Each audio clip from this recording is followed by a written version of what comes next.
Yeah, I mean, he's really done a great job of embracing, being a complete tight end, and that's kind of what when we were recruiting him when he was in the portal, and I told him, that's where I saw his game needed to improve.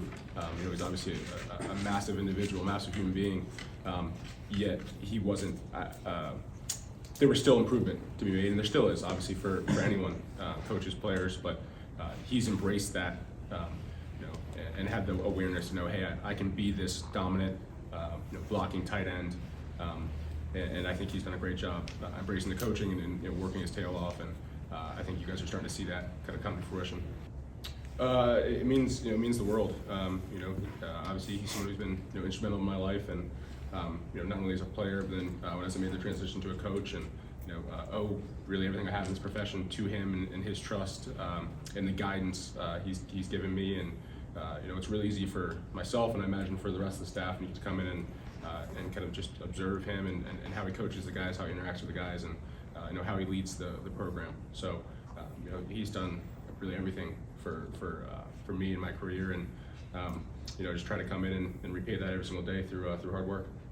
Yeah, so one big thing I challenged him on, obviously the run blocking game, and especially as a freshman tight end who would play a lot, like that's something that's was a challenge for him, was keep improving that, and make sure you're not just labeled when you come out, after next year, the year after, and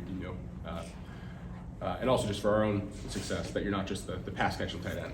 You're not just kind of like the big receiver who's out there. You have to be able to do tight end things, and he loves that. He embraces it. Obviously, like I said, with all the guys, still room for improvement, but I don't think anyone would watch our tape and say that he's just a big receiver. And then in the pass game, it was, hey, once you got the ball in your hand, go be that dynamic guy that teams have to fear when you have the ball in your hand. And I think the Indiana game was a great example of that. Catches kind of a scramble drill, and then all of a sudden looks like an NFL type guy running down the sideline. And JJ's unbelievable. I mean, I don't have any doubt. Again, I'm biased, but I think he's the best quarterback in college football.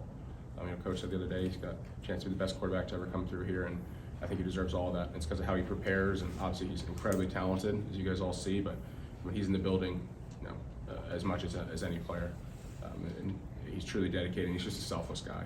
I can't say enough good things about who he is as a person, even before who he is as a player.